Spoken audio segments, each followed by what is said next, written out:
The world ended as a celestial talisman hung in the sky, bringing death and destruction. Heroes gather, but they are not the heroes of the tales of old. They are a new breed. Because when the world has ended, surviving makes you a hero. Okay, no, don't need that music. Okay, welcome to Ceiling Survival. I am Travis, your host and DM, and just going around the circle, I'm going to call out names and characters. We're going to get this rolling quick and right back into the thick of it. To the lower left of the screen, John Millington playing Jaith Firedigger, our rogue Karen priest. Above him, Aaron Kennedy playing Moggitz, the human wizard. In the upper right, Andrea. What's that?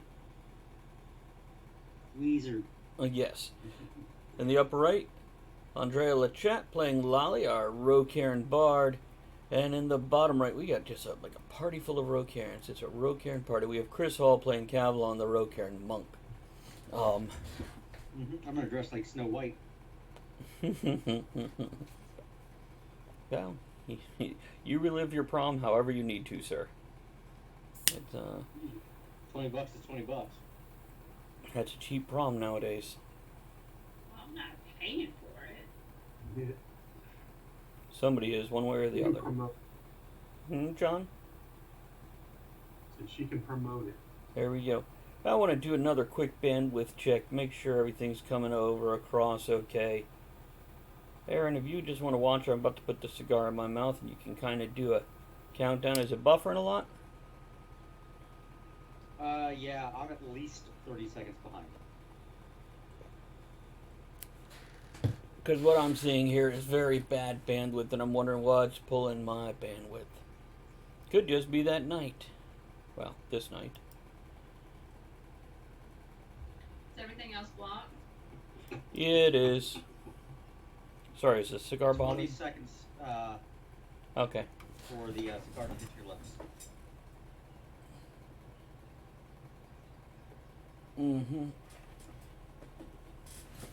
Well, we'll give it a minute while I do the flashback, or I'm sorry, recap, and then we'll see how it's doing, seeing if it's maintaining or if it constantly buffers. If it constantly buffers, we'll work around that. So, these folks met in a small village called New Dunstan outside of a broken old city called Dunstan. They came together and fought all kinds of creatures, and then eventually, after a barbarian horde attacked, after they sent a bag of poop to him, I think it was, to the warlord of the barbarian folks, the barbarian horde attacked, and in the midst of that attack, you guys were attacked by vengeful gnolls who you had killed some of in the beginning, and some of their demonic counterparts, if I'm not mistaken.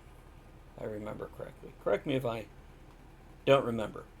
And I think our bandwidth is leveling out a little bit, guys. We should be getting... Well, I say that and I watch it bounce.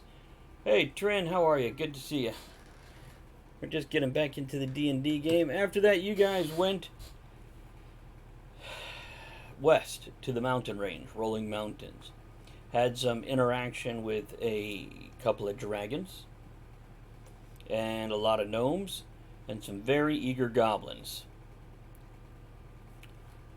Oh yeah, Lolly was Queen of Goblins, wasn't she? Yes. We had that song she would sing, Take Me Back to Goblin Town. Anyhow, Molly doesn't sing. after that, she raps. After that, you guys headed south along Rolling Mountains to a place called Sand Bilge, where it was a very Beyond Thunderdome type feel. And after being there for a week or two, getting put into the arena, fighting the Fat Man, and breaking the magic item making machine that was then altered to alter body chemistry of humans to transform them genetically into something else, you shifted it back to that, and when the big battle hit and the giant ethereal spider, larger than any dragon you had ever met, and you had just met two a couple weeks ago,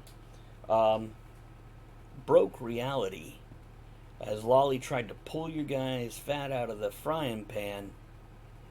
It threw you through time and space, and you arrived some 30 odd years ago.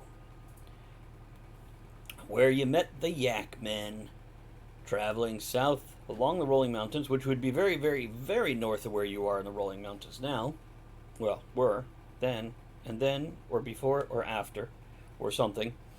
Anyhow, traveling with them, you managed to lose Grawl as he just disappeared from the timeline for some reason. And, what is that? Oh, that's me saying we're streaming. Thanks, Cogsley.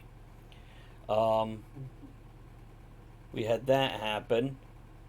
And then, after you escorted the Eggman back, you guys shifted again, losing Pierce, who seems to be caught in some kind of time loop and reliving 30 years again and again. Possibly, maybe it's a conjecture by Moggus, but he likes to fuck with people.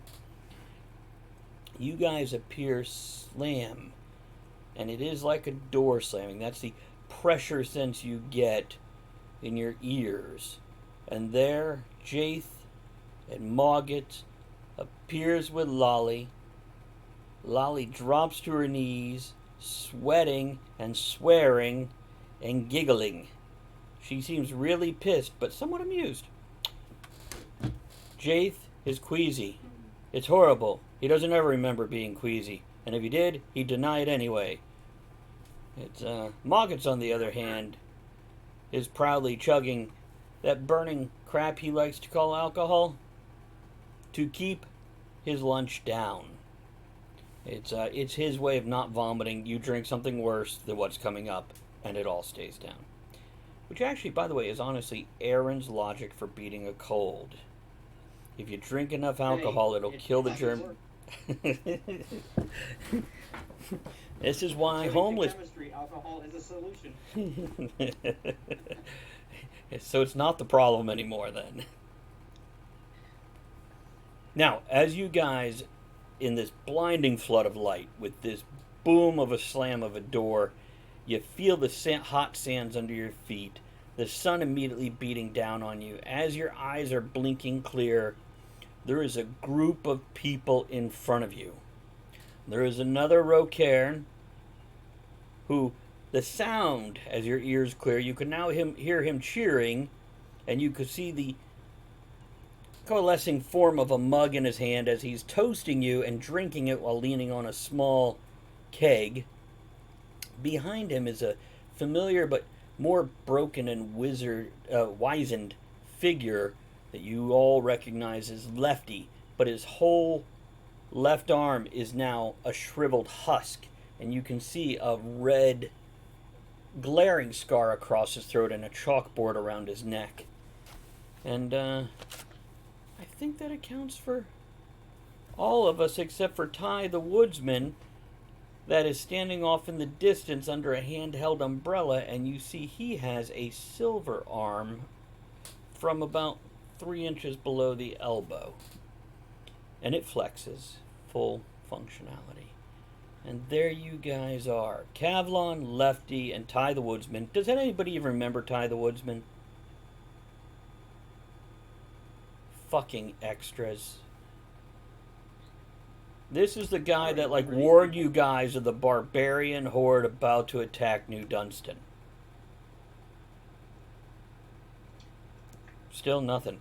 He was a DQ player. I don't give a shit. I was probably drinking. He didn't have a silver arm back then. Maybe that's what it is. The silver arm's throwing you off. You all remember Lefty, right? Oh, yeah. Okay. With a strong arm. Business partner. There at the town. Yeah, I guess he was, wasn't he? Never in his own mind, but in everybody else's. Yes, as Lolly says, he likes to use his strong hand. So they're all cheering and everything for us? No, the drunken dwarf is cheering. Lefty isn't saying anything, and you were unsure. It doesn't matter. Somebody's cheering. Yes, Lolly is going to go take a bow. there you go. Because, yeah. She stumbles to her feet, dancing, not quite purposefully, around her own muddied pool of vomit in front of her, and sweeps off an imaginary hat, wondering where her real hat is, and then wondering if she ever even had one, and bows grandly. Make me a dexterity saving throw, Andrea. this, I've done this, so you gotta. Just roll a 20. Okay. Yeah, you never tell me these things. I don't read the rules. Mhm. Alright. And you'll have a higher chance. But, +2, 17. Ah, you stumble forward, but gracefully, and you start to tumble over, and then you do a one-handed cartwheel, land on your feet, and go into a deep bow, standing up and swallowing down that little bit of extra vomit that came up on your little cartwheel there. You felt it would spoil the effect if you let that pop out on anybody. So there you are, Kavlon. It has been 5 months since you've seen these guys, and as far as you know from the mess left at Sandbilge that you and Lefty heard they had something to do with, they've been missing for 3 months. You only found your way here because Lefty went to New Dathon, which is a little to the west. It's a pass that goes through rolling mountains, taking you from the eastern part of the continent to the western part of the continent. It is ancestrally a home where Aphine, dwarves, Rocairn, and humans, assholes, got together and worked together to build a civilization which was then attacked by the Undermountain Rocairn and Aphine, Dro and Duergar. So it has been tainted, but it's trying to be revived. And you know all this there, Kavlon, because you went with them. It's trying to be revived by Rajan the Plague's, well, somebody who claims to be Rajan the Plague's offspring. Rajan the Plague was a Rocairn that fought in the Downfall, though he was a known slaver. I'm going to give you that much information to work with that you can share with them at your leisure. But yes, it's been 5 months since you've seen them. According to rumors, 3 months since they disappeared mysteriously, right as Sandbilge turned into almost a literal hellhole. The things coming out of there have been horrendous. It's even rumored that there's a part of a reality that has been broken there. And, yeah, now you can ask them to help you find that magic cake you've been looking for. Hello, my friends. It is good to see you. Where have you been? I'm gonna draw myself up and wander over. Drinks first. What'd you bring? I love drinks. All right, friends. Ooh, you guys look like you could drink from special flask. Yes? Yes, let me get the good stuff. He reaches for his crotch, guys. I don't care where he keeps it. And I will pull That's out what I thought he was talking about anyway, so. Yeah. His special flask. the number 4 flask. Not the really good stuff that's in number 5, but not the medium stuff that's in number 3. As long as it's not the number 2. Or number 1. Nah, number 2 flask is shit. That is for a common person. And number 1 may as well be piss water. Of course. That's what it is. I will pass around the flask. Come, sit. We have canned beans. What does it look like around here? Good question. There is actually it's hard to call it a sandstorm, but there's a light, constant haze of sand in the air, and it seems to be almost centered on you guys and issuing outward. You would guess it's about 10 or 11 a.m. from the general, even though there's that haze of sand in there, you still have light and whatnot. But you are in a sandy area. There is craggy rock just a half inch to 2 inches below the sand, so you're guessing you're still near the crag wastes.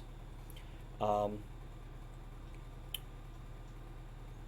yeah, desert with a little bit of rough terrain. You know, like where 3PO and R2 met the Jawas. That kind of terrain. Are we gonna comb the desert? If you want. Did somebody drop a gold piece? Funny, she doesn't look Jewish. Just because she's only part through. You said Lefty's arm is in pretty bad shape, right? Mm-hmm. I'll go. What happened? Yeah, we're me and Lefty just walking through the desert in this sandstorm, and then poof, they showed up. Nope, you were here specifically waiting, which is why you had the keg set up and all that stuff, because of information Lefty got from from Dathon Pass. Now, Jaith, when you walk up and ask Lefty what happened, he squints at you and tilts his head, and you're a perceptive gentleman. You kind of get the feeling he wants you to be a little more specific.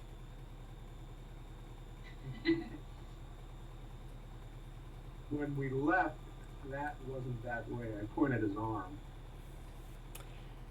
He has a piece of chalk on a string, and he takes it and wets it and then taps it 3 times on his chalkboard hanging around his neck. And you see the writing appearing. And he starts gesturing like he's talking, including a little bit of movement here and here, but no sound. But you can hear the chalk scratching on the fucking chalkboard, even though nobody's writing it. Just words are appearing. He says, I had a run-in with some upset gnolls. And it wasn't easy hunting you down. No, he doesn't say that. The chalkboard writes that. And behind you is, as he's passing out drinks, Kavlon kind of nodding along with, because Kavlon, you were there for the last part of it, not the first part. First part you went back to here, went looking for this spigot thing. Actually, it was just a washer in the spigot. It's a magical washer. It's made from the tree of the rubber plant. Anyhow, not a lot of that around anymore. But yeah, this last couple of weeks, the past month and a half, almost 2 months, you've been with Lefty on that final part. So feel free to jump in and add to this, because he's giving basic stuff since it's having to write in that really annoying squeaky, scratchy, squealy noise of chalk on a chalkboard. He says, something happened when you... And he looks pointedly at Lolly. Evacuated Sandbilge. There's been a rift between the worlds. How long Also, has it been?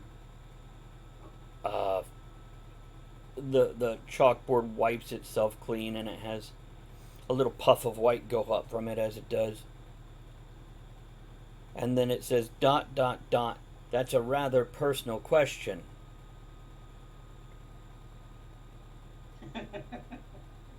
Then he Just wipes one riff? he wipes it away. 3 months, we believe. He looks at Moggets, and you see he taps it again, and it goes up in a little cloud of white, and it starts scratching out.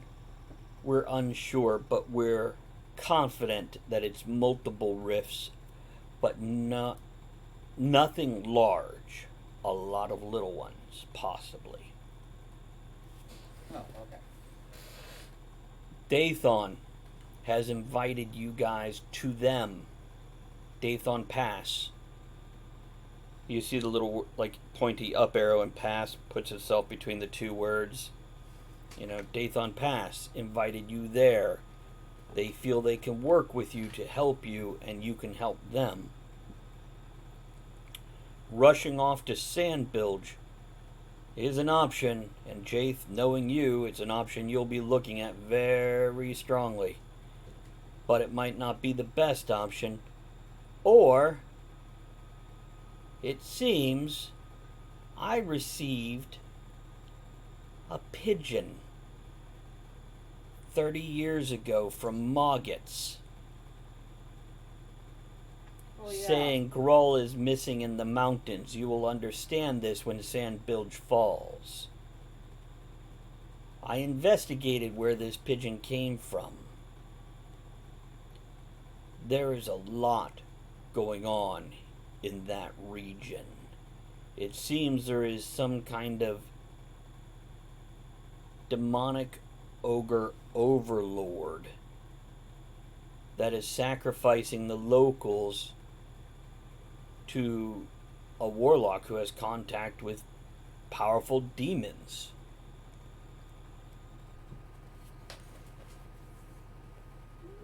And I have been doing some research on, well, as much as one can do research when one has been drinking, on some monks in the mountains who make magical brewing things, artifacts. The Yes. chalkboard Okay, says constant research if it involves drinking for him. Ah, I just find it interesting that he pronounces the word drunk with an M. Monk. I've been doing research with these monks. Are you mean drunks? Yes, them. Blah, blah, blah. you struggle all the same. You hear the Well, I twang guess of a we figured bow. out. What? Go on, John. I guess as you figured out, we went back in time and now we're back. So, how close is A vulture falls out of the sky and lands at your guy's feet. What does? Okay. Vulture? This is the problem with Skype, guys. This is one of those things I was saying. Did anybody hear me say you heard the twang of a bow? Yes. Nope. Nope. Okay. He did. A vulture falls dead, falls out of the sky, landing 3 to 4 feet from you with an arrow sticking out of it. John, what were you saying? Well, now I'd look to see where Ty's at. Yeah, he's Might behind. get a He's shot. unstringing his bow. And you see the bird steaming and melting into the ground, along with the arrow. The arrow does not seem to be producing whatever this effect is. It seems to be being destroyed by whatever this effect is.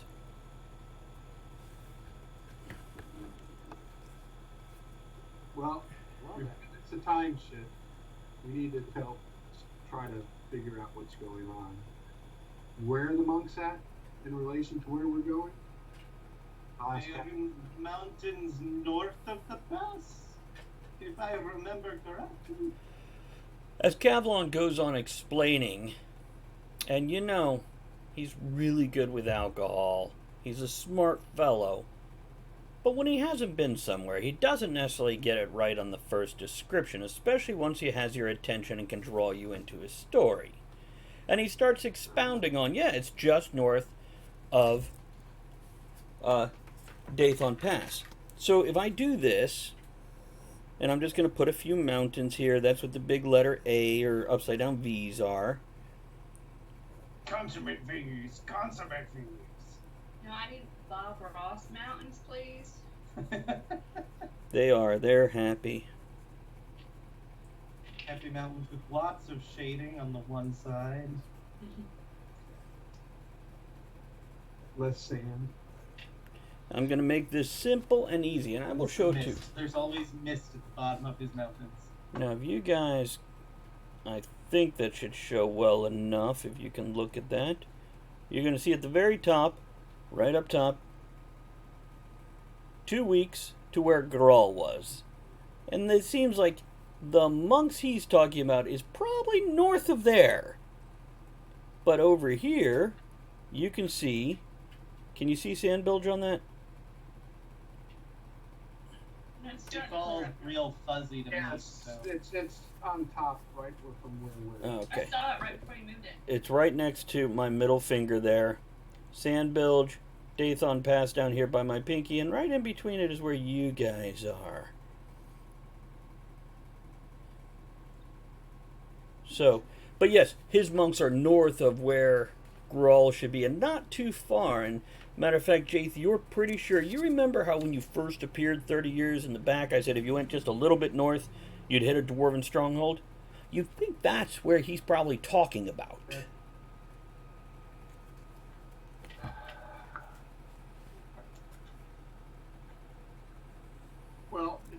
direction we're going, but we might have allies instead of going to Sand Village. Thoughts?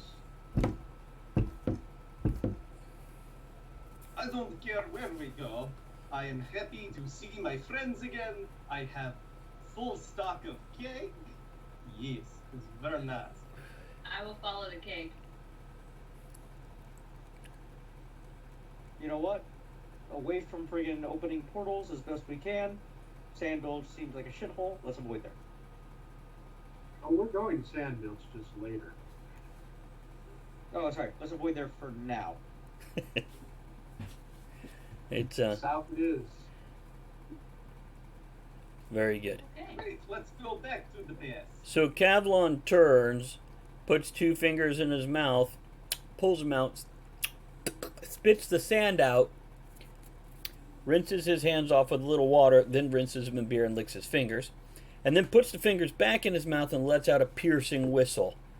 And there's a raucous caw type noise from the south, and you can hear the thump, thump, thump of heavy footfall coming towards you, and then the sound like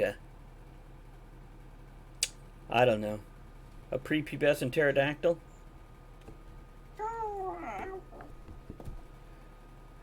Is that prepubescent? And some sandy colored bird comes pattering into the sand circle, its head ducked low.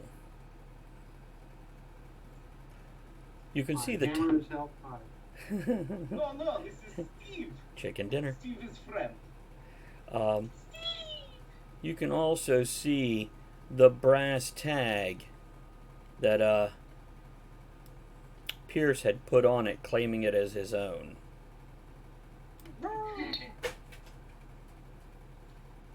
There you go. Oh, Travis, I have a quick question. Yeah. You said there's that the sand's radiating out from this spot. Mm-hmm. Would it appear to be some kind of spell, since that's kind of odd? It's possible. It seems to be a environmental effect, though. That would have been odd 30 years ago, which is probably why it seems odd to you now. But since the downfall and the talisman in the sky, odd things happen. It seems to be settling down.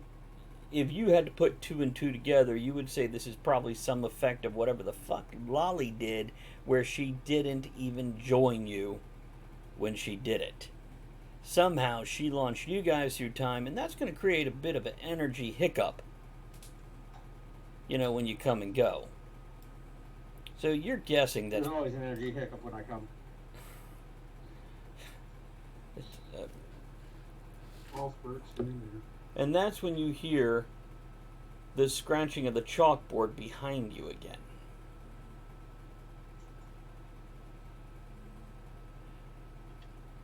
As Lefty raises his voice. Hey, I turn around to see. The chalkboard What does it say? seems to be in a different handwriting. And the chalkboard says, "To whoever finds this note, I am coming. I'm not like you, and you may find me terrifying, dazzling, confusing, or you may want to worship me. The winds of change shall rail at my arrival, and nature will bow to me as I enter your world. Some may try to stop me, even attempt to murder me, but I am an unstoppable force.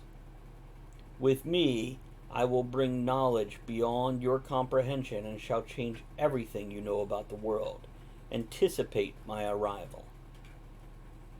And Lefty points at the chalkboard Seems familiar. as it scrawls this. He pointedly points.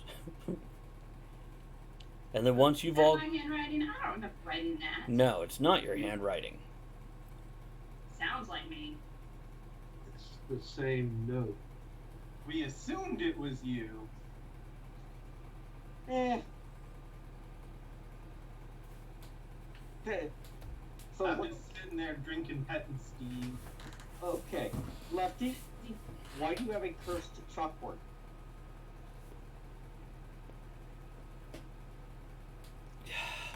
Waiting for him to write it Andrea froze with her hand up. He flicks me off. Number one. Look, I can't help it. Oh, what? He can't talk. He's- Slit your throat too. He's pointing to the huge scar across his neck. Yeah. The I get why you're using it. I'm asking why you have it. Sorry, John. And he taps it again as Jaith is speaking, and Jaith, feel free to carry on, and it starts sketching out a very accurate naked lady. Go on, Jaith. Is the handwriting distinctive in any way? No, you don't recognize the woman. Look, I've worked with a man for years. He just likes his porn. No, the handwriting looks like that same letter as everybody, focuses back, except Kavlon, who doesn't focus so well. He drinks well, though. To what you saw Lolly, what came in that tube just before Lolly did, I believe that was brought to you by the big guy, whose name was Bagai. Or no, that was found in that first house where you guys went out and slew the gnolls and saw Truods, if I'm not mistaken, or demons or something. Truod. Correct. But no, it Still does. the purple hook that like sucked backwards into nothingness. Which is like my first date. Whoa. Um, One of us could have that note though, right? there is a chance of it. Who would have kept something like that? Moggets. Mogget's a hoarder that way? Okay. Mogget starts touching himself. You're unsure if he's doing the Macarena or searching for something. See if there's any phrases that have been changed in your note to what was on the chalkboard. I pull it out of my wizard's pocket. It's I know you're looking at that lovely drawing, but quit touching yourself. You're in public. And the sand has settled down. Now it's just beating down. And Ty is still standing under the umbrella, obviously shielding his metal arm, as the sun would definitely heat it up and make it uncomfortable.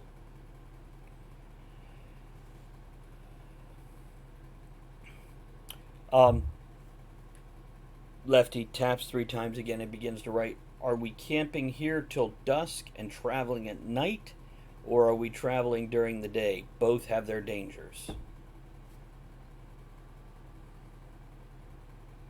I During find the day, we could see what's attacking us. What'd you say? J- I thought dwarves were immune to friggin' like walking. So does it matter? Jaith, what were you saying before they started talking? the nighttime's fine. We can see in the dark.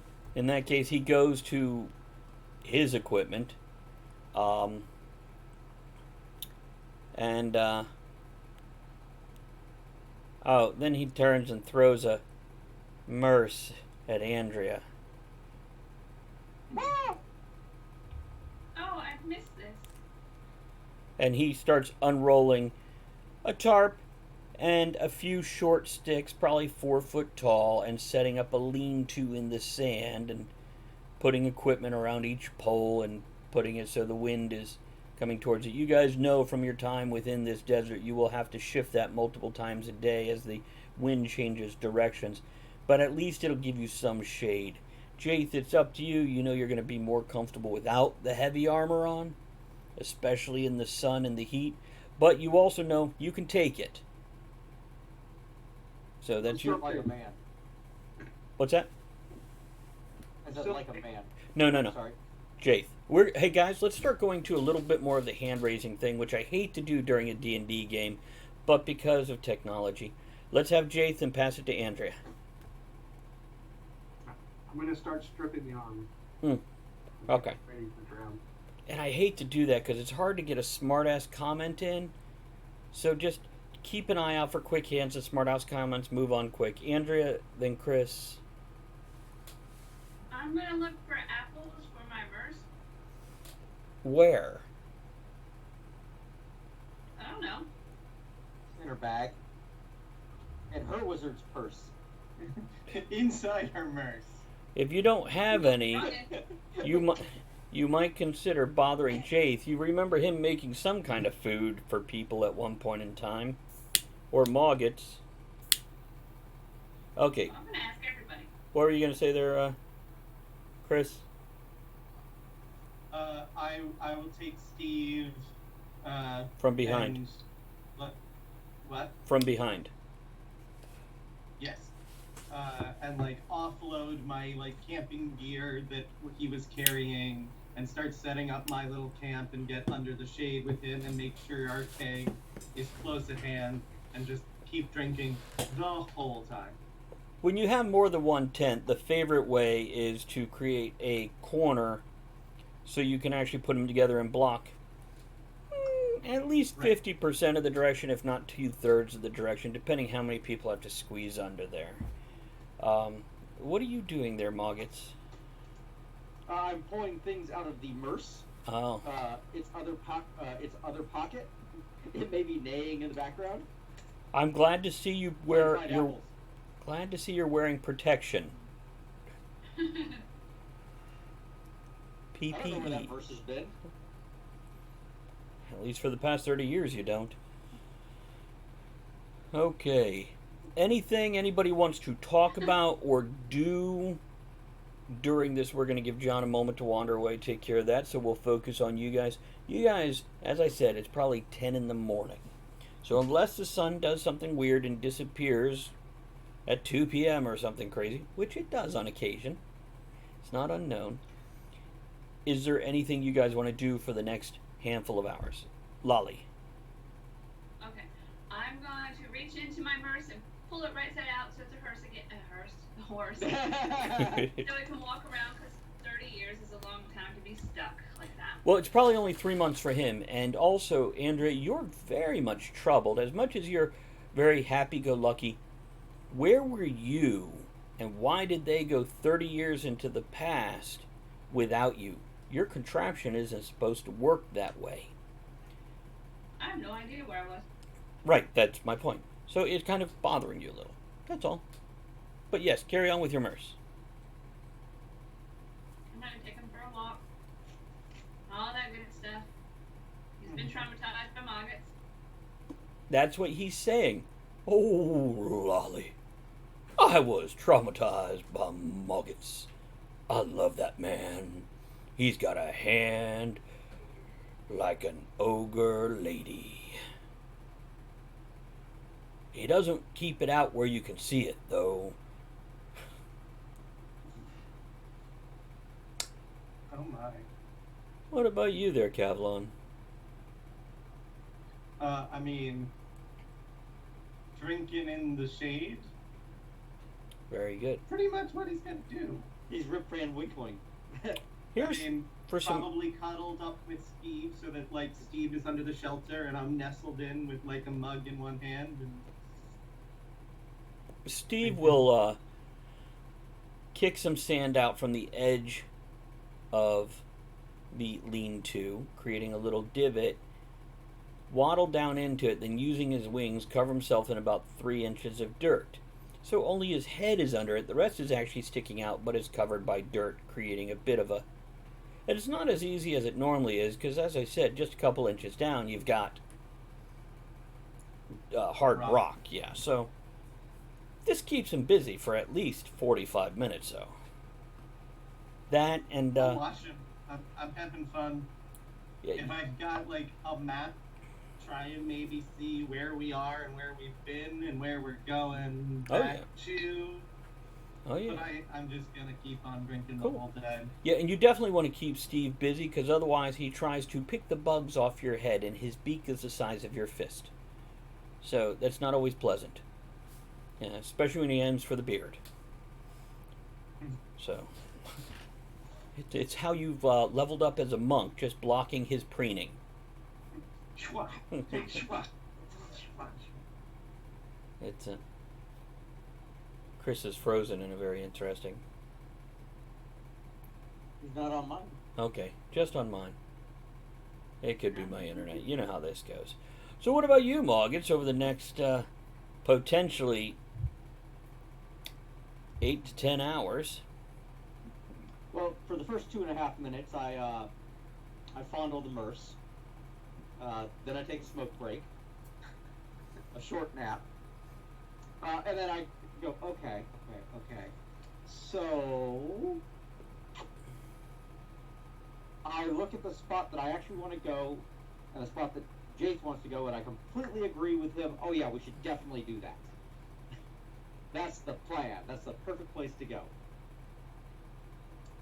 Wherever it happens to be. It's Dathon Pass, which actually you're familiar with it passingly from stories and legends. I don't actually want to go there. I just want to convince him that I want to go. Actually, you know, out of all the options of going back to Sandbilge, taking Nope. a month-long trek to the north to find potentially an enemy that you just defeated, but 30 years later after he had time to build up a demon army, not always that Sounds like a hard inviting. pass to me. But going to Dathon Pass, where there's a bunch of people gathered together, working together, and well, that sounds like an opportunity in itself. An opportunity. Until something better presents itself. So now we'll give John a moment to show up. If anybody needs to take a quick refill break or whatever, here's a great moment in time to do it.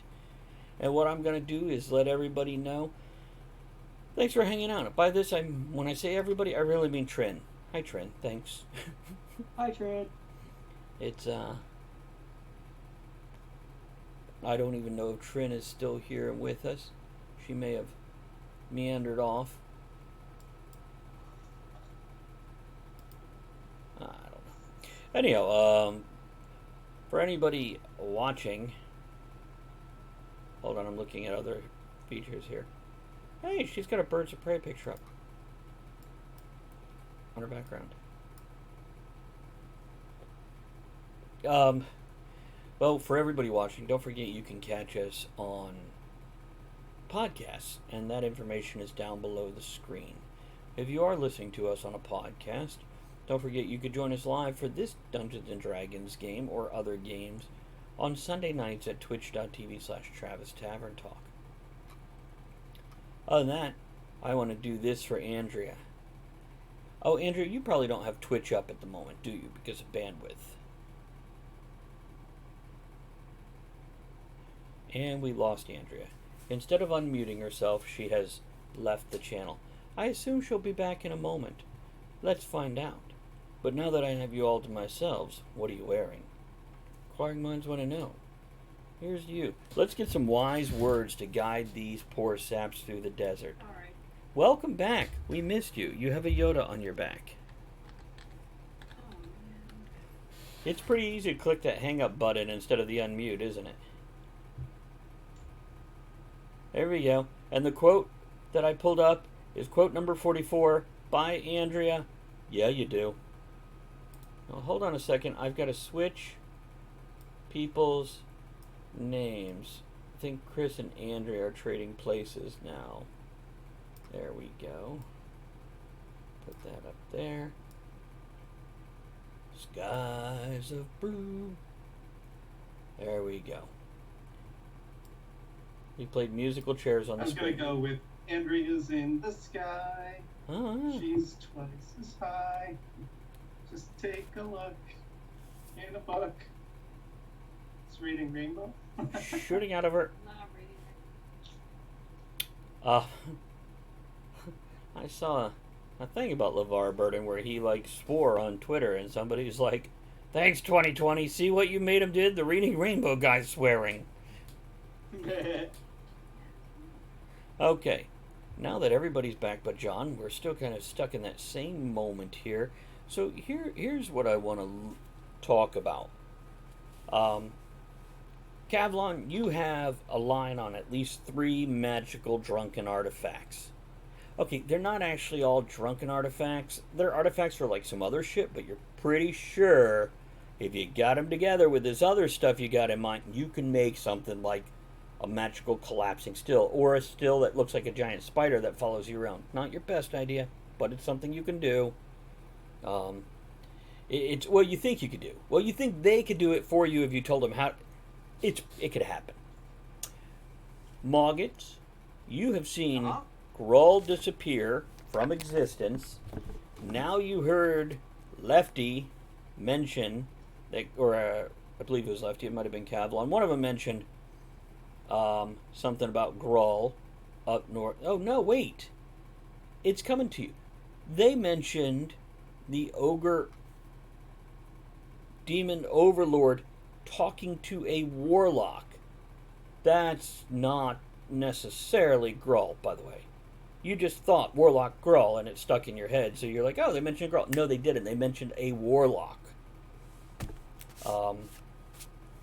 But that's... You remember Jaith having some moments of thought about that, and you had discussions with Pierce, the three of you, Jaith, you, and Pierce, about that. And Lolly, once again, you don't know how your technology works, but you're not used to it screwing up that big. Then again, you've never tried to travel with other people who have magical abilities, and every single one of them have magical abilities.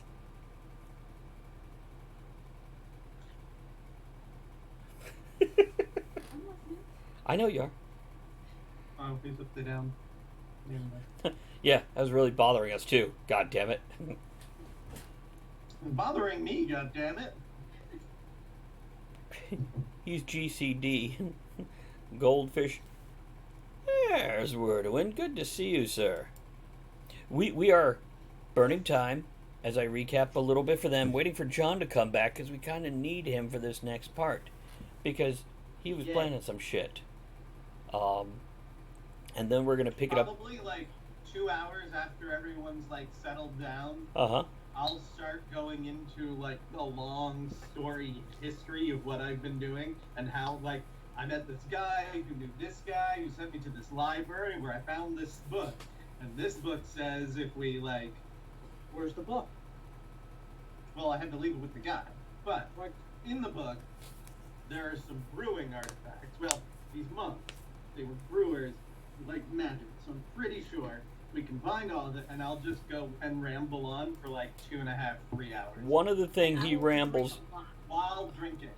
One of the things he rambles on about Moggits is, you know how Jaith can create like food and water for the dumb masses? That's your word, not Kavlon's. Sober. Jake's word. Sober was, what's his name's word, which sober to you translated to dumb in your head. But apparently Kavlon has also run across some research of the monks that if priests can create water, why couldn't they turn that water into wine? And they think there's historic precedent for it. I heard of a wizard that could do that. Yeah, there we go. Jaith, welcome back. How much were you able to hear wandering around the shop? None, because the gentleman was talking the whole time. Oh, how fucking rude. Is he still there? I'm sorry. No, Okay. and he didn't buy anything either. Double rude. Okay, what I want to know for you is you have a potential of a couple hours to 10 hours before moving on. Is there anything in particular you'd like to do or any conversations you'd like to have with the others in that time before you guys move on? I will look at what we have for resources, and if I need to create water, any of that type of stuff, I will get that done. There You you have a wheelbarrow? A death club? I will pretty much update on what we did in the past, just so everybody's somewhat up to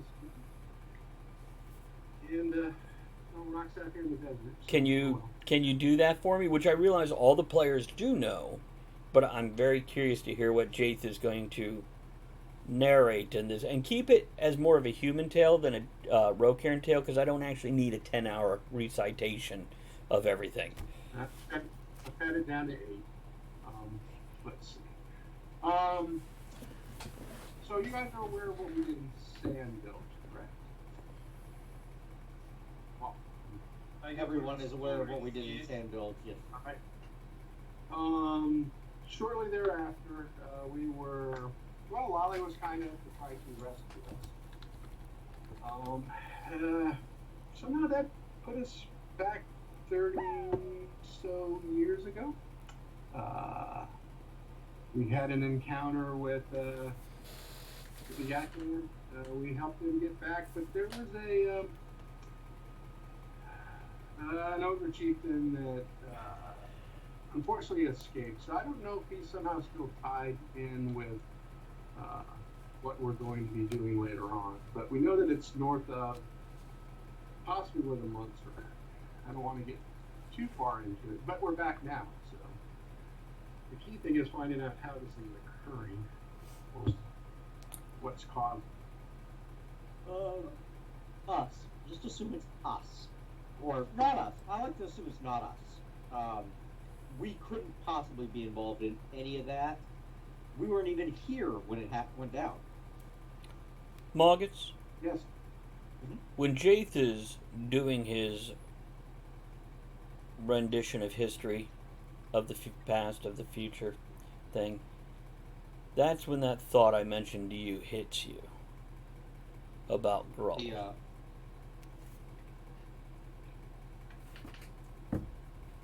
Now is not the time to think of porn. Now it's That's right. Wait for it. Wait, go. It's I'm not sure if you want. Scheduled. I'm not sure if you want to share that idea with Jaith. No, not at the moment. Okay. Just checking. Because he's big on teamwork and saving our allies and things like that. He is. Does this plan involve that glove you used on the Merce? Possibly. Hey, you know what? You can turn it inside out and use it again. nurse. Like the Merce. That too. Yeah, that's right. Like the Merc. Okay. I will wait till we're firmly on our path going the one direction, and then I will back read them on my thoughts. Bonus points for anybody that For me. bonus points for anybody that can sing a One Direction song real quick. One direction, one direction. Okay, moving on. One direction. Everybody loses points. I don't even know who that is. No, it's the one about the baby with my heart and fuck. Hey, isn't that Grull's song? You're beautiful too, or whatever it is. Oh fuck! What is the name of that song? Well done. Fuck, we're old. Any of the songs. Okay, so you guys wait out most of the day, and you start at about 3 hours before sunset, and you're heading west. What makes you beautiful? I think it's my personality because I've seen my face, so let's stick with that. It's now what makes me sexy is the way I walk, but we'll not dwell on that either. You know it. That's right. Okay, so yeah, you guys pack up camp probably about 5 o'clock. So by the time you get moving, which it doesn't take long, 15-20 minutes to break camp. It's not like you were here for weeks. You were here for a couple hours. You're heading along, and the sun is dipping behind the mountains. And it's probably going to be 3 or 4 days before you get there. Is this the pattern you guys want to take of moving just pre-dusk, once the sun gets kind of behind the mountains, start moving at that point in time, and go till maybe 2 in the morning, or it gets too thick to move at night, such as when you're strictly in mountainous terrain? It's not a great idea to travel at night just because of twisting an ankle on a rock. But also at that point in time, it won't be quite as hot during the day, so traveling during the day is... Don't put your hand in that, Aaron. And Kavlon does have his mighty steed, Steve. And Lolly has her fluffy steed. Is his name just Merce? No Merc. Yeah, I'm real creative. And Very- I use Spencer floating just behind them and just. Good enough. Do you have that spell? Sure. You don't know that I don't. He found an old discarded shield and used men to make a rope out of a torn up cloak that was next to it and a discarded spear, and now he has harnessed himself to the back of one of your guys' animals so you can sled pull him along. Which Lolly likes to make a game of how many rocks can I hit this time? It was being dragged behind the Merce because I can't imagine Steve would actually before that. Yeah, I mean, I can do that, but I will feed the Merce, and oops, he might poo. He might. But it comes out as fluffy stuff. Soft, goofy poo. And as for that, Chris, just keep in mind the yes and. Let's play together and work together to play together. So, you know, it's not like he's going to always be being dragged behind the Merce anyway. He's got like a day and a half before he has to walk because it's going to be rough terrain and pulling He's his got to dodge everything. That's right. Steve is all like... Back in front. It's, And you're doing what, Jaith? Well, no, I said it was better to be dragged in front of it, not behind it. It might be.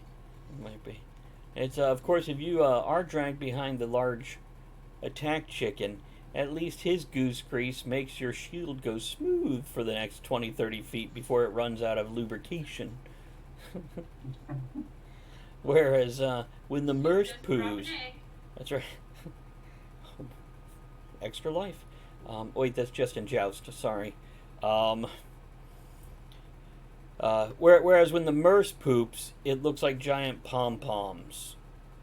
About the size of your fist. Orange and purple. There we go. You It's, can weave it into an outfit. That'd be fabulous. moving on.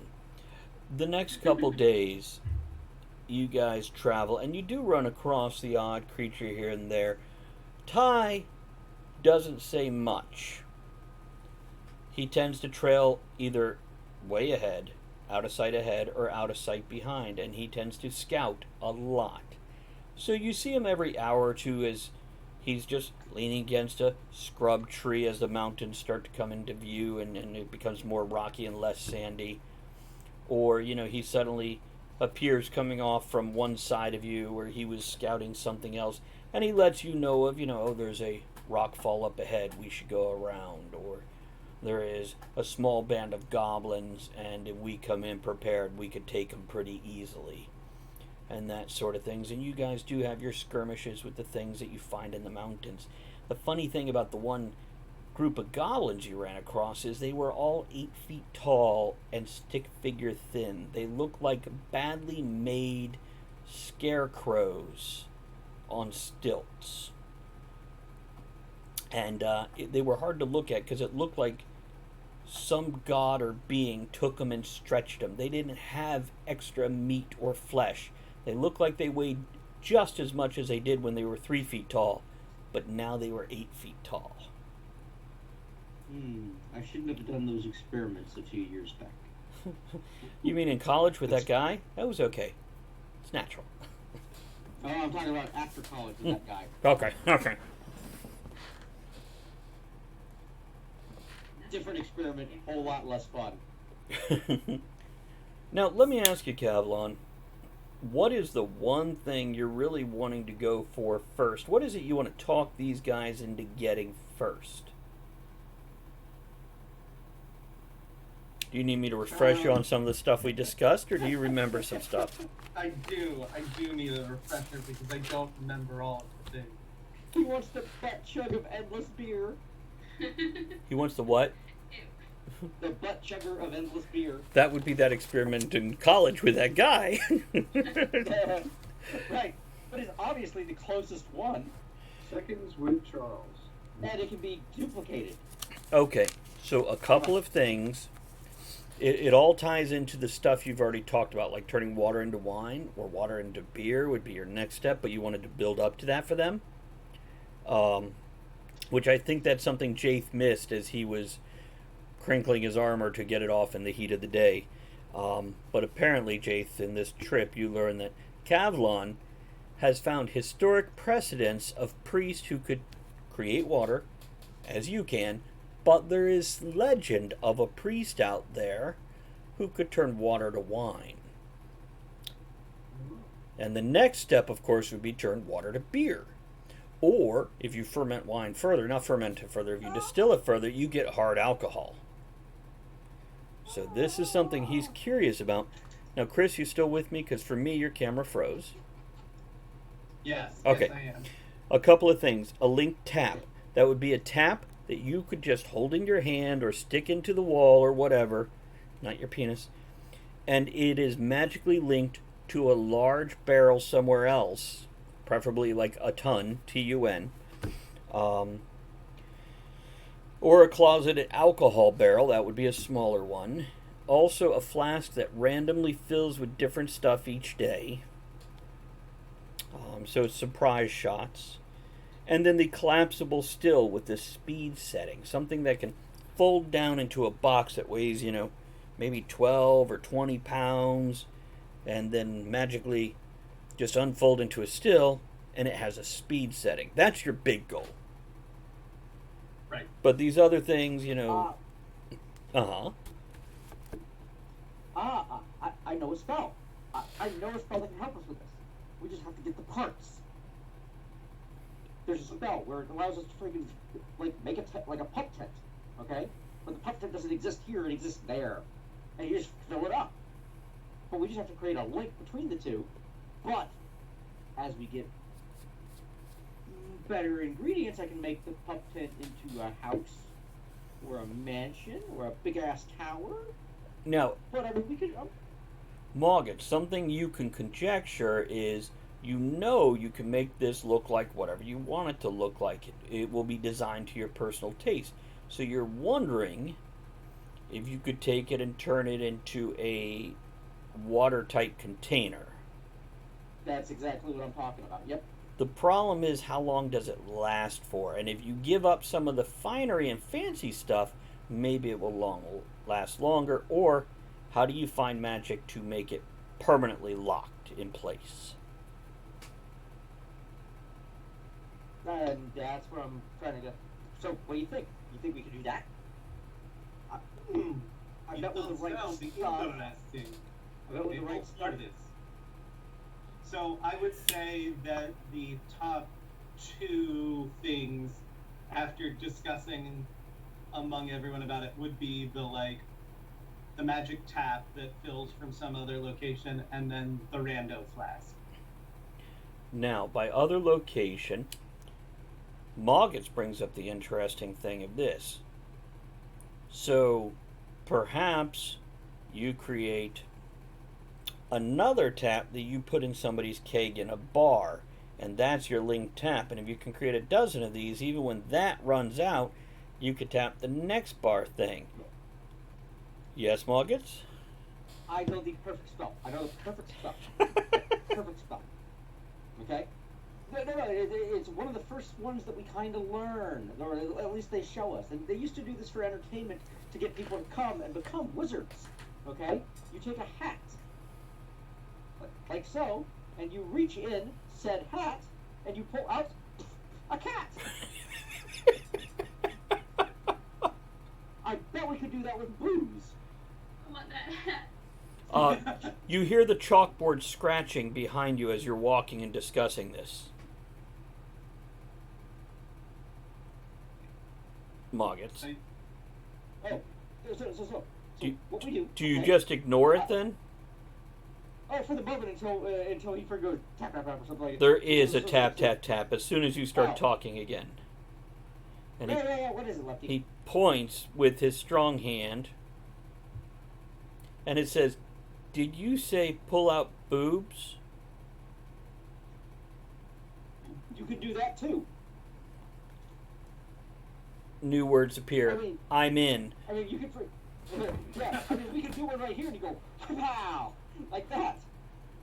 Everybody looks at Lolly. Need a magic tap.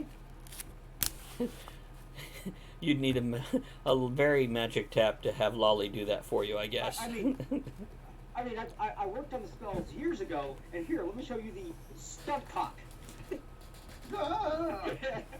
Does look like a chicken. Okay. So these are the kind of conversation you guys have. Jaith, like a good Rocairn, finds a way to blend in the idea of bonus alcohol. Because Jonath, being the god of guards and earth, is also the god of agriculture and growing of grapes and growing of wheat and barley and hops. This is all within his realm. So beer is a liquid celebration of Jonath. Jake. Question. You can make holy water, right? Yes. He boils the hell out of it. Does well, I mean, do you have to use water to make it holy? Can you friggin' make consecrated beer, for instance? Holy beer. Right. Or liquor or vodka or honestly, it doesn't. We could distill things and make it holy. Oh God, it burns. I will ponder on that and pray to Jonathan for guidance. How's that? Okay. That's Avalon's expertise. Well, right. We'll get you the beer. We just have to consecrate it to make it friggin'. Because wouldn't that be a great thing to pass out to our petitioners when we're building the temples? Is to have leisure and refreshment readily available. We should have festivities while we build the church. Yes. Right. Yes. That's what I'm saying. I'm saying that. But it should be blessed beer while we're doing this. Indeed. I mean, you got to show them the razzle dazzle. While you're laying the cornerstones with us, we'll bring out the blessed beer. Oh, no, I have an idea about that. After being on the road for 3 days, you guys are talking about this when you hear Ty's gruff voice as he appears from behind a stand of shrub bushes, because you're deep in the mountains at this point in time, having traveled south and west and into the pass. He says, "We are approaching." So are we still traveling at night? No. Once you got into the transition mountains, back into traveling during the day. yeah. Once you got into the mountains when it's not so hot during the day, you started traveling more during the day and less at night. And also in the mountains, you don't want to travel at night because just one rock on the path, you can twist an ankle and fuck some shit up. And nobody wanted that. It's he says, "We are approaching." And he points, and as you guys go around the bend, you see huge trees. They're like banyan trees that have bred with redwoods. Now, for anybody that doesn't know what that is, redwoods, of course, being, up to 15 foot thick, and you could drill a hole through it and drive a car through it, and they've done that. And people go, "What the fuck would you do that shit for?" But whatever. You could take speeder bikes and zip between them, but that's a whole nother thing. But banyan trees have these tendrils that come down and lock into the ground, creating these separate columns coming off the trees. So these are like a blend of the two. And as you guys move further along, a lot of these trees are blackened initially. And you're unsure if it's at least without going up and inspecting further, you're unsure if they were burned, if they're twisted by magic, or if it's just a natural fungus. But they are blackened and withered. And There it's... is fungus among us. There we go. Tree rot. It's, what's everybody's passive perception? We got that in this game, right? Yeah. Like 13. 13. 11. Beef has something ridiculous. I think it's 16. Yeah, he doesn't... he has a good score, but it's not 23 or anything. Jaith, when he mentions fungus among us, you see some of the blackened spots blink. By spots, I don't mean they're like this big. I mean they are coating the tree. But what was just looking like a protrudence from the tree seems to blink. And not just one, but like 20 or 30. All across the tree. All right. I'll just hopefully get everybody's attention by pointing them out. Yeah, all of you start to look on... Is he dancing? Is he going to go like this next? What's he doing? Go grease lightning. No, it's as he's pointing at there. without saying there. I spelled it all three ways when I just said it. I don't know if you guys heard that. Gotcha. That's how you come for the grammar police. There. Yeah, you see things on the blackened trees that are flat, and they almost look like like cuttlefish with stubby, clubby tails that look like knobby protrudences, and then they have a large flat disc, and they seem to have one eye, and it blinks, and then they move, and you almost can't even see them move because they're the same color. They're camouflaged into those trees. They don't seem to be aggressive towards you, but there is some weird shit on those trees. They might even be some sort of giant mutant tick. You're unsure. Friends, I think we should move through here fairly quickly. Pick up the pace a little bit. I do not like the looks of these trees. They look bad. Well, dwarves don't like trees anyway. They're unnatural. They're made of wood. No, I know. Well, I don't know plenty of dwarves who like wood. I know a dwarf who likes wooden cars, but Yeah, but he only likes it in 12-inch increments. 12 to 16, not 50. And Ty grumbles. You know, Jaith can hear you talking about him. What'd you say, Jaith? I always hear him talking about me. Yay.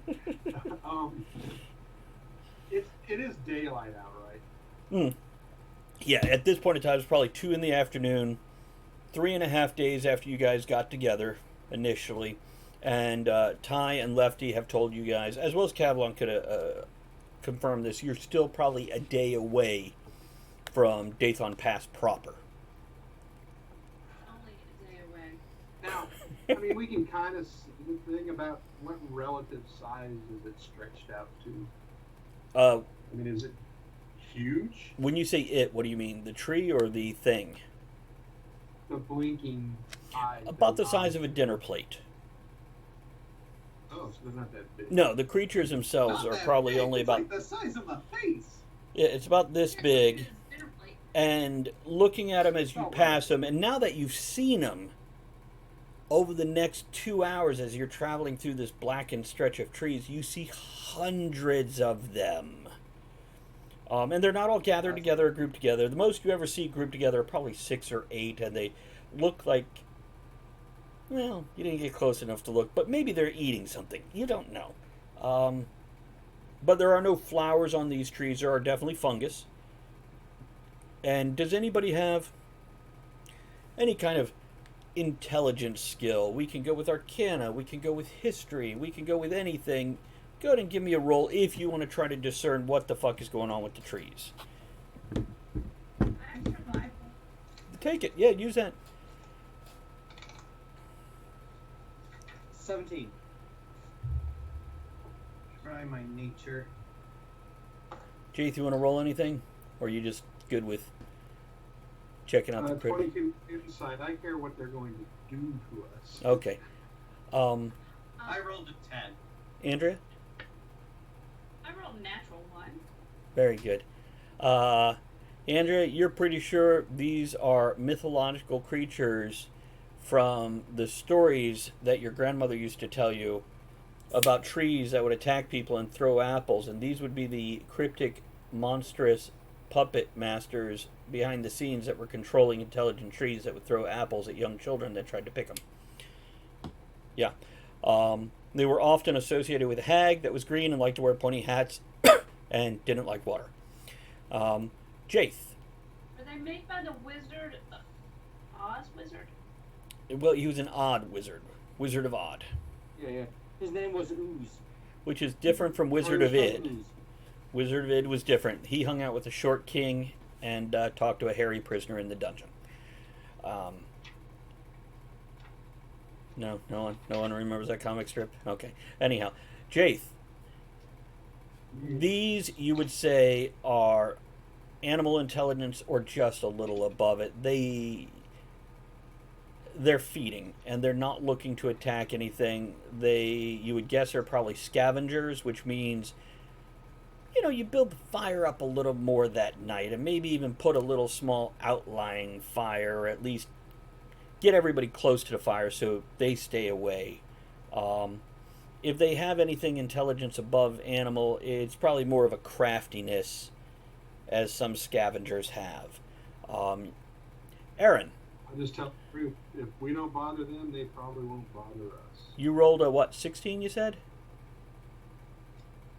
Aaron? Me? Yeah, Aaron. 17. 17. And what were you rolling under? Arcana. You're pretty sure this is one of the many mutations created by the downfall, and you would guess, as somebody else had mentioned previously, they're probably some kind of fungus crossbred with ticks. Now, maybe there's some kind of sea creature in there, but you would definitely say they have legs underneath whatever that hard shell is they have. They're giant wooden octopuses. No, they... Is what I relate to them. I get what you're saying. I relate to them. Oh yeah, they're giant wooden octopuses. You wouldn't want one on you. You assume they're looking for moisture out of whatever they're eating, and you're definitely a very moist fellow. Especially if you're scared, you produce extra moisture sometimes. In your pants. Well, I relocate the moisture that I already had. Here we go. And Wordwin, by the way, when we were rolling or checking passive perception, says I'm rocking a 3 perception. Do we have a thing to put up for that, Chris, for the D&D thing? I guess we could put up we might panic. have a Huh? Fail. Isn't there a fail? There is a fail. That's for Moggets right there. Okay. So anyhow, you guys move past these things, walking a little later into the night, using, I think, there's a couple of you that have, I mean, not just dark vision, but also light stones or something along that line. But Jaith recommends torches, probably the best idea. Just good old-fashioned torches. Fire. We're fighting a Gru. And about halfway through the next day, the blackened trees start to fade away and life comes back to the trees, which, even though you guys are Rocairn, it's a welcome sight. It's a nice sight, especially as these withered husks of trees with their broken, hollowed out insides that you can hear things scampering and rustling about become strong and healthy. And now... Drop Demon bears. squirrels. There Drop we go. bears. Yes, drop bears. Drop bears. And demon squirrels. We've heard about drop bears.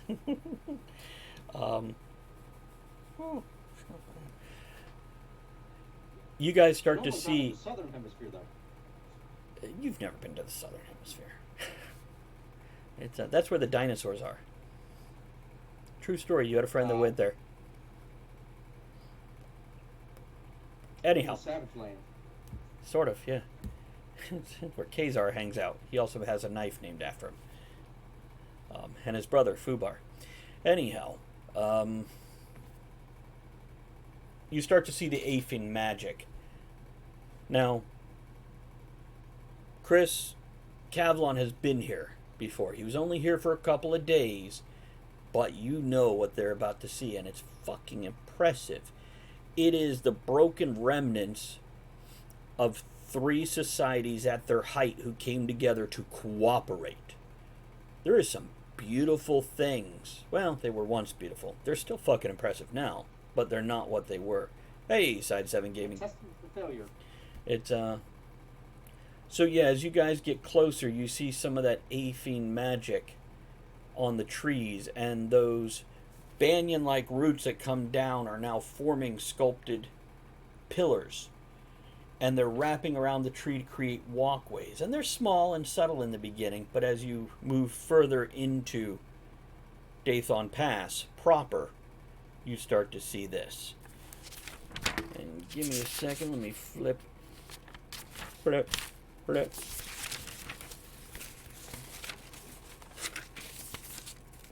Okay.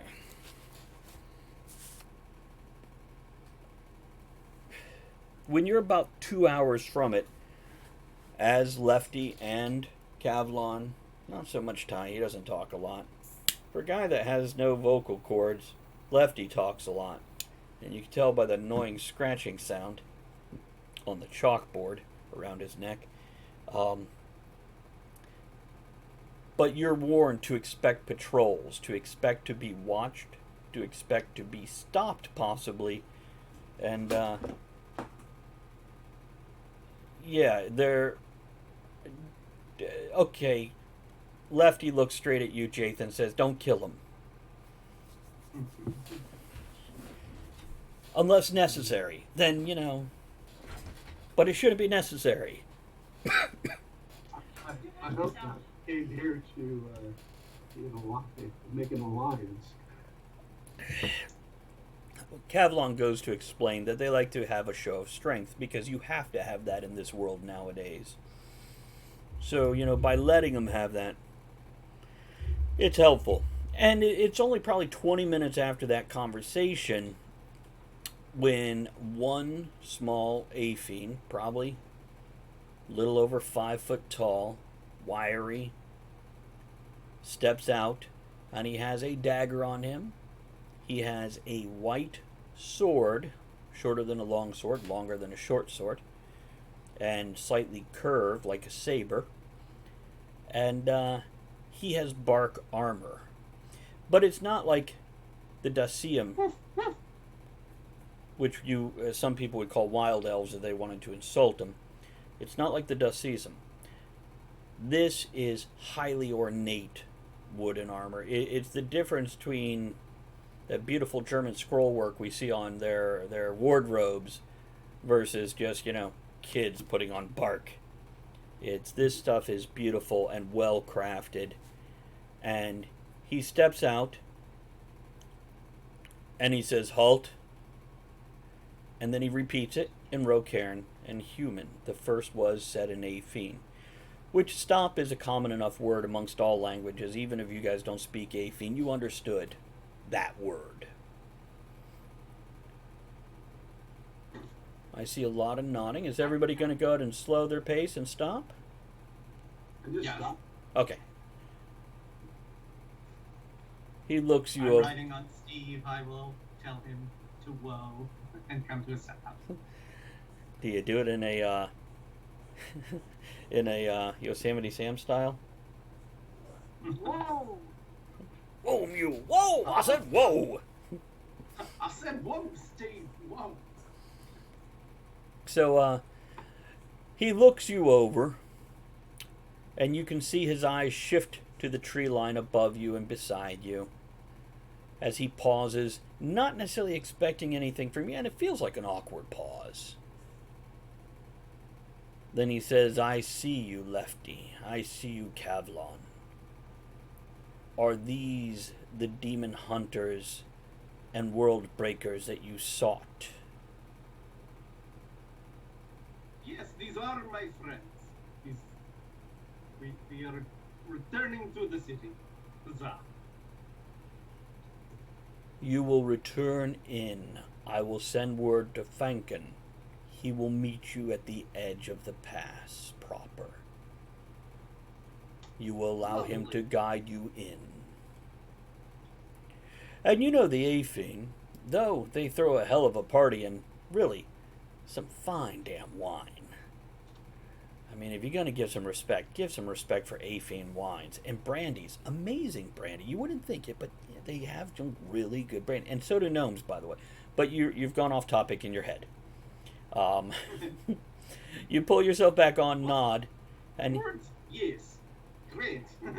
and he steps to one side to allow you guys to pass, and you guys start moving forward again, unless somebody tells me different. I will move up to be in the front of the pack. Riding on Steve. Very good. So Yes, we're going past this guy, right? correct. Okay. I'm going to stop at him and be like, hi, I'm Lolly. It's nice for you to meet me. He takes your hand, and he grips it in the wrist grip that is common amongst humans. And he says, "You are an odd Rocairn, and I think you will tell many stories about yourself in time to come." And you can hear snickers from the tree behind him and around you. You are quite right. And then And yeah, Hey, you got. Lolly. What's the handshake? I thought you did the ball cup. That's right. Don't let people to show. You can be That's all you gentle can do. and firm. Oh, okay. It's harder to do from a Merce. I'm leaning way over. Put him in. Put him in. Oh, I'm gonna get beside Catalan, Uh-huh. who's thanking. He is the words that I knowledge that character Chris has, but player Chris does not.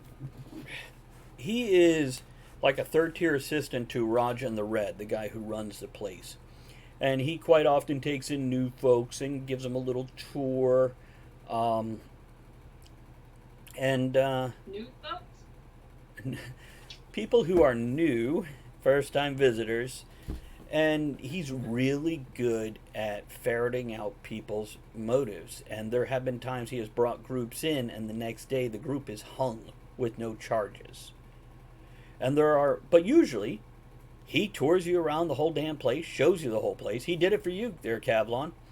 Lefty had been here previously, so Lefty just kind of tagged along with you as Ty went about his business. And it's hard to call it a town.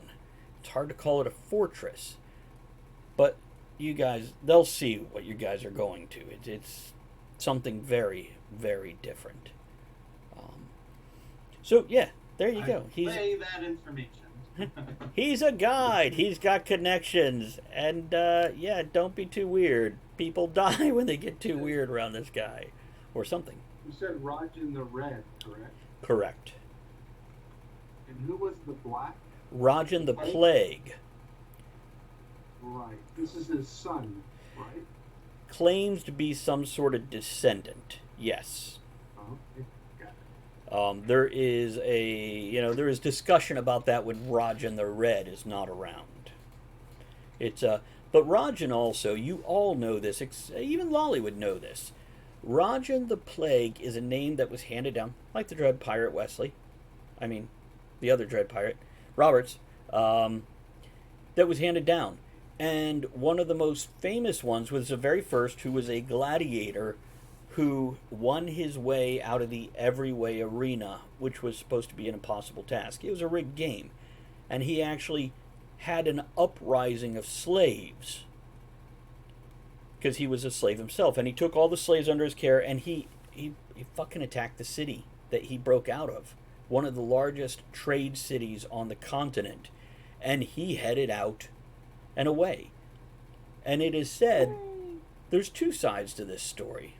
And as you guys talk about it, as you're taking this last half-hour journey into Dathon Pass proper, which is hard to see in the distance because the trees are now healthy and overgrown and not trimmed as they might have been 50 or 150 years ago. There's two sides to the story. One is he turned on everybody he rescued and enslaved them all again and began to train them and sell them. The other story is something a little more sad and terrifying, is that people can't make decisions for themselves. And being enslaved, it is said, Rajan realized people work more productively when they are given a black and white goal. And as slaves, they had that. He could also teach them their strengths and their talents.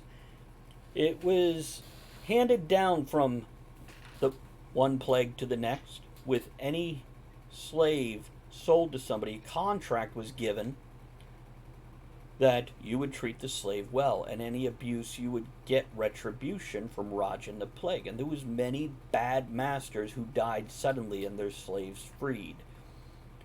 Now, the most recent Rajan the Plague that rose to infamy had an empire. It was called the Great Desert Empire, and it was in the middle of that desert you just left.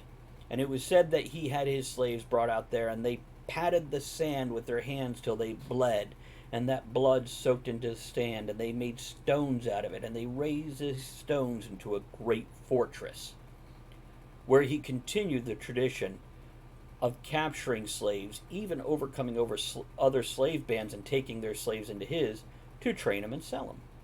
But when the talisman got stuck in the sky, his empire collapsed, and he actually traveled to the west to fight the demon masters and the necromancers and the corrupt humans who were siding with them. And nobody's sure what happened to him, but he wasn't known for like leaving babies everywhere. So there's other guy that claims to be Rajan the Red and some sort of descendant. And it was about 30 years ago, shortly after the beginning, probably 5 years into the talisman situation, when the previous Rajan disappeared. But the name does tend to be handed down. Not necessarily through bloodline, though. So this might be a self-claimed title. It might have actual truth to it. But really, even if you meet the guy, who can tell? It's not like you have papers for that kind of shit. And even if you do, who the fuck cares? It's paper. I got papers. Sure. Any questions about that, guys? Nope. Okay. Nope. So it's about a half hour later, you come into sight of the walls. Jaith, your build mind comes in, and you immediately start analyzing the walls. You see human construction. The castles and the fortress they like to build, you see that influence, but you see an overlay of dwarven craftsmanship on top of it. Looking around, you see the telltale signs of dwarven work everywhere. Stone tablets embedded in trees, the roads that were laid, etc. You would also immediately assume if this was 3 societies working together, there's probably a large amount of underground passages or passages into the mountains themselves, which you guys are at the thinnest part where 2 mountains have come close together and the walls are sheared 1,000 feet up, smooth, except for balconies sticking out or doorways or even roads going along the sides of the mountains. A lot of it is in ill repair because this place was abandoned hundreds of years ago. And apparently these people have come back to this very dark and deadly place and reclaimed it. And trying to repurpose it to what feels like legend says the original purpose was, with 3 races working together to create something better, which would be a sanctuary between 2 very dangerous parts of the world. So as you head in, the trees are larger, and there is a larger variety of trees too. You see straight rows of fruit trees. The fruits are small and withered, but they're healthier than most fruits you've seen anywhere else. You know, we're not talking about huge navel oranges, but you're seeing a lot of clementine-sized oranges, which small and withered compared to your childhood, Jaith, but fucking beautiful for what you see out there nowadays. You see terraces along the mountainside growing crops. Kavlon, you're pretty sure there's probably some hops and barley up there somewhere. Yeah. And what do you need to make a good stout?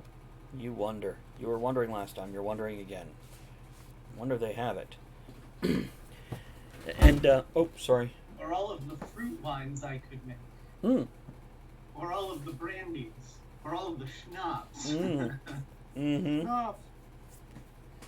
You're unsure about the schnapps because sugars are hard to find. You would have to use fruit sugars as opposed to sugar cane. This is not the type of environment to grow sugar cane, not nearly swampy enough.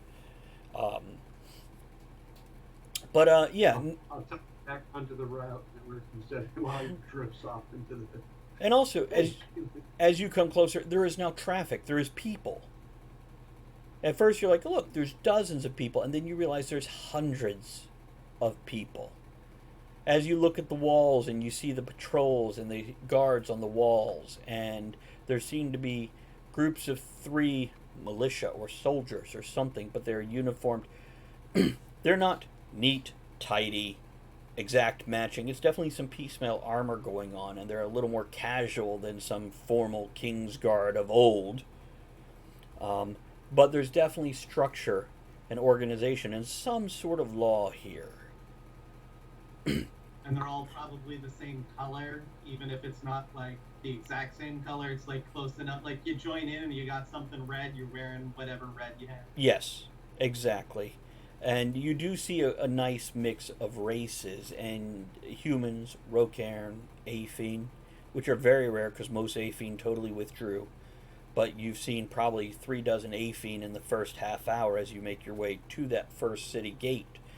There is also orcs here. There are goblins here. There are other species here, and they all seem to be coexisting. There's a reason there's city guards, so obviously there's a problem now and then. Otherwise, you wouldn't need city guards. But you even see one draconic figure, and you've heard of them. At one point in time, they started to become prevalent, but then kind of faded and disappeared, and they're mostly far to the east in the Wandering Hills. Well, they were. As you approach that large gate, which is a human-type gate, and the wall goes probably 60 feet up, and the portcullis pass-through gate, with a double portcullis, one on each side, is probably 30 feet. And they are stopping and checking wagons and talking to people. And a short man that might remind some people of, what's his name that hung out with Gaston? Kind of short. LeFou. Yeah, kind of short and pudgy and a bulbous nose, slightly reddened. And he's got brown hair, that's just mousy brown, tousled hair, a little thinning on the top. You would guess human, but he could be a giant gnome from the look of him. But he's probably, 5'7" or so. Lolly. What? We need to make contact. Well, actually, he's heading right for you, and Kavlon recognized him. That's Fankin. No, I'm not talking about him. I'm talking Lolly. We need to make contact with friggin' the Underground. You probably know of them as the Illuminati. Okay. Okay? But it's not your mother's Illuminati. Okay? These are the Illuminati. Is that the underground burlesque troops? Probably. Who do the rave-like dancing with glow sticks?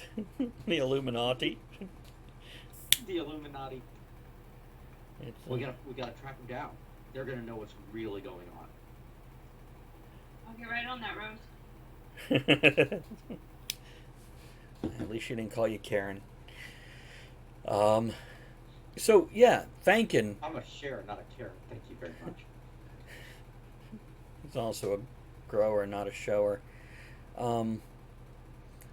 Fankin pops over to you and he's like, "Hey, there you are. I just got notice that you guys are coming in. Kavlon, it's good to see you. Can we toast? Of course. What do you got?" Take out my some okay brandy is all I have You left. can the number 2 flask. The number 2 flasks. He pulls out a small wineskin. It's probably, probably got a pint, and he's like, "I've got some pretty decent Aphine White." It's, remember, this is the guy that decides how well you get treated before you hand him number 2. Just so you know. Not that you can't hand him. You can hand him number 2. Absolutely. Not shutting that down. Just saying, this is the guy that decides where you sleep tonight. Right. Well, This I'll is tell shit him that you it's don't not want very this. good, and then actually pull out the number 5 flask, Oh, okay. knowing that I've done this, dance with him before. Now, you also know you're each going to drink from your own first and then pass it to the other because, nobody wants to be poisoned. So he raises his And flask. everybody wants backwash. That's right. Well, actually, that's a popular squirt from a distance. Or you know about that. Maybe you have to drink the number 2. So yeah, that also makes sure you don't give him crap stuff. Yeah, he drinks just a swallow from his, and toasts you again, and then passes it over and does the trade. And he says, "Do you want to introduce us to your friends?" Sure. This is Jaith, a priest of Joneth. And he looks down at a clipboard type thing he has in his hand, which has a stack of papyrus, and he flips through some sheets. Hold on. And he taps it 3 times, and you can hear the scribble of a quill on it, even though he doesn't have one. He's like, go on. This is Mulgits of the tiny, crappy tavern. I don't remember where our tavern was. What was the name of tavern? What was the name? It actually rotated names, so. Right. The crappy little tavern. It was called that last time we were there. Okay. And he scribbles that down by tapping his paper, and you can hear the scratching of a quill. And lastly, certainly not least, this is Lolly, the lovely. And Ty just growls, "I'll be back later," and peels off into the crowd, and Fankin just kind of waves him away and tugs his vest a little tighter around his round middle. Oh, very good.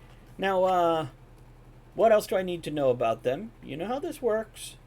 The more you tell me, the easier things go. Good and bad. Keep in mind, we do things that might be considered bad for the right. You know how it works here. We're here to protect the world. I need to know what we're working with, and if they're going to work with us. Are they going to work with it? Oh, wait, no, I'm getting ahead. We'll talk about that after dinner. I'm sorry, protocol. Please, Cavalon, go on. What else do I need to know about these people to find places? Priest of Joneth, brewer mage. Lolly is a lovely performer. Da. Do you want to mention any of the things they have done? Sure. I will spend 5 minutes spinning a yarn about each of them, so like 15 minutes total. So, Dunstan? You mentioning New Dunstan? Yes. And the Knolls and the Truods and the Hag? Yes. You mentioning the Yes, the adventure into the woods with the tree spirit, and how he particularly liked Moggits. And how Moggits... Are you mentioning Moggits... What, Andrea? Queen of the Goblins? That could be mentioned. With the dragons. Okay. Yes. What about... The dragon adventure and Lolly's Queen of the Goblins. What about Mother Nature's rod there? Are you mentioning Cenaria's rod that Moggits has? I'm leaving that for Moggits to tell people about. What Moggits does with Moggits' rod is Moggits' business. Very good. Mentioning Sandbilge? I wasn't in Sandbilge. But you know about it. Sure. Because Lefty has told you a bit about it, and you guys mentioned Sandbilge right when they arrived, and you've had 3-4 days of travel with them where they talked about it. Okay. About halfway through the Sandbilge thing, he pulls a pair of spectacles out of his pocket, puts them on, and he looks very closely at each one of you. I pull a pair of spectacles out of my pocket and... At him or just at anything in At him. As he's looking at people, I look at people. And I would have gotten off of Steve so that I am standing essentially eye level with him and not looking down at him from atop Steve. You're the heroes of Sandbilge that now have 2 standing armies outside of the gate, plus the children of Calikian? And the Guardian of Solaria. Yes. I don't know anything about the Guardian of Saliva. That's amazing. It is a pleasure to meet you guys. And he tucks the clipboard under his arm, puts the spectacles back in his pocket, and takes a moment to walk around to each one of you, vigorously shaking your hands. Unless if you don't let him, then that's your call. No. We will use the custom Lolly has developed. The cupping of the balls. It is great for you to meet me. I'm going to give him a dex save. Okay. He fails the dex save and makes a little squeak when you both greet him. He says, and much like kissing a lady's hand, it's all about technique. So you "Go on." gotta caress it just a little bit. So, of course, he's shocked when Lolly cups the balls. I cup the balls as well, but I give him just a little bit of pressure there, enough to know that that we're friends, but we could be friendlier. And then, of course, slide out, leaving a lingering touch so that he remembers me this evening. Is that part of the Sandville story? That is part of the Soundville story, as a matter of fact. He makes a squeak like a surprised Fraggle. And then you wink at him. And he says, "Wow, you guys are even more exciting than I have heard. This is incredible to meet all of you." Now, of course, we'll have our standard stuff where we're going to check out your stories and we're going to check your background and we're going to bring in a priest to look at you and make sure you're not some kind of demonic shape changer, because that's what we do. It's part of the procedure. But for now, can I show you around town? Please. Oh yeah. Be my I'm sure pleasure. the excitement might get greater. Very good. The next 3 hours are spent seeing the sights. Now, if any of you have done any kind of like big video game, the first time you hit that big city and you explore it, and like the next day when you log in, you're totally fucking lost. You remember like 3 things and you have no idea where they were. That's what this experience is going to be, unless if you tell me you have some kind of... Yes, Andrea? I'm gonna find like a stable for my Merce to get stabled and fed and cleaned and all that good stuff. Now, if you request that right away, he will take you to the place where you will probably stay tonight, but they could at least tend to the mounts. Your call. Do you want it right away or at the end of the... Or at the end, you Okay. know, let the Merce go on the adventure too. I will keep an eye out for places for a church. Possibly. Very good. And actually, part of the tour, considering you're a priest of Jonath, he will show you the Temple of Jonath. But let's call that here. We're going to do a little more discussion of what you guys want to talk about and see, so we have groundwork laid for the beginning of the next episode. Aaron, what were you going to say there? I wanted to point out 2 things. One, I'm going to engage highly with. I'm going to lay on the charm and excitement. I want to be full Jeff Goldblum as we're going through this. Oh. Okay, does anybody actually find Jeff Goldblum charming or just awkward? Awkward but engaging. His engagement level is way up there. But I also want to point out that, hey, yes, you mentioned concerns about shape-shifting demons and things. We do have to point out that although we are Rocairn and humans and heroes of this world, we have dallied with shape-shifting demons like my associate's Merce, which we just escorted to the stables to be fed and whatnot. So, Oh, yes. we don't want you to get the impression there's any stink or anything like that upon us because of that. Well, let's be honest. There's stink on all of us of some sort. Oh, I'm sorry. The lady is speaking. He looks at you, Lolly. Oh, no, this is out of. Oh, go ahead. What you got? So when we're walking through the city and everything, are there children around? There are. Not a whole bunch of them, because he explains, there are schools and, of course, trades, and by the time children are about 12, they are assigned to a craft that they're allowed a 6-month period where they can try different crafts for 2 weeks at a time. This is actually Rocairn style stuff there, Jath and Kavlon.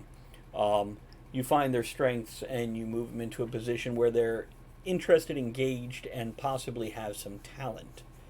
Oh yes, I remember that when I was young. That's how I became a wizard. And any that are interested in fighting or wizardry, that's the first thing they get to try out, because it's terrifying and it hurts. So then they're given another, so many weeks doing these other things, and most of them change their mind. But the ones that are actually truly still enchanted by the idea of beating the crap out of somebody or casting spells or whatever. But also, Fankin does point out we're all tainted here. This world is broken. The world is tainted. We all have some sort of taint on us. But there is a different... Matter of fact, there's usually one right between the coffee table Anyhow, it's And the broom handle. right, right. And throughout the tour, Jaith, you notice when you're being shown the Temple of Jonathan, you're not given a full tour of it. This is a very brief tour to hit all the hot spots. You feel the power of Jonathan upon you, and you are pretty sure the priests are casting those little spells to tell intent and leanings. You know, making It feels sure. like somebody's cupping your balls. And it's actually Moggets Gently. from behind. You tell him to quit it. So you're pretty Later. sure you guys, Later. part of the tour is people standing off to one side, checking out magically different things. And then there's just Fankin, who Cavalon explained has an amazing ability of reading people.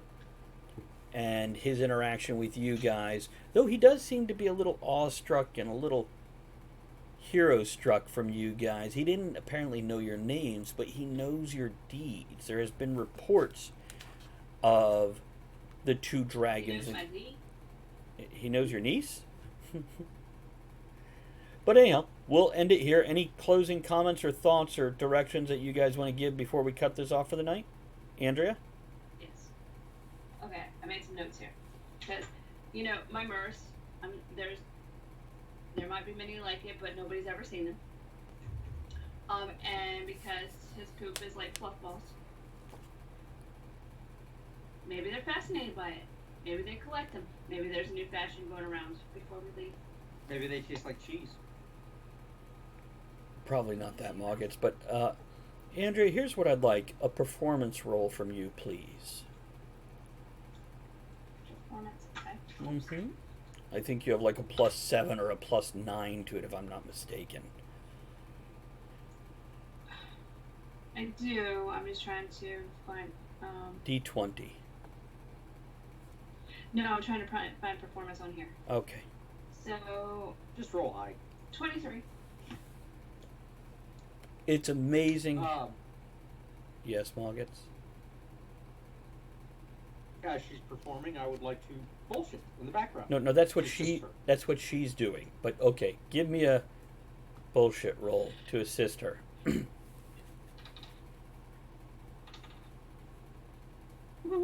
12 Okay. with the bonuses So and advantage. I heard the second roll. It's amazing how many times she works Merce. She doesn't call it poop balls. She calls it puff balls. After the second time of really realizing poop balls was not the way to go for this. But after the 3 or 4 hours of being guided around town and shown the main points, she has convinced 3 separate people to meet her to collect some of the Merce poof, to see what can be done with them. She has suggested hats and boutonnieres to give away at formal dances, and a few other possible fashion trends that would be very popular. Jaith, what about you? Anything before we wrap up? I did want to go and get a tent made, but I can do that anytime. Yeah, and keep that in mind for the beginning of the next game, because we will get some time for some free-form roaming here. I will ask you guys, try to stick together just for the fun of it, so we can interact with one another instead of having 4 separate games going. What about you, Cav? Anything? No, most of it is stuff for next time. Okay. Now that we're in the big city. Now, after the big tour, which I will reflect back on in the next game, Cavalon, you notice you're put in a much nicer place than he put you, Lefty, and Ty last time. It's not like super fancy, but it's much nicer. You got an upgrade, thanks to them. And we'll wrap it up here. Guys, thank you for joining us and watching and hanging out during the game. We're going to do some outro music and get out of here. Here's our closing music, right there. Maybe. Here it comes. Warlords squabble over small patches of land. priests call to the faithful, assuring their followers that the gods will spare them. Magic has reset the laws of nature. People struggle to survive, fearing their own kind as much as the monsters in the shadows. All this amongst the remnants of undead terrors roaming demons and otherhood. This is the world now, entering a dark age where one must steal or use steel just to survive. Good night, everyone.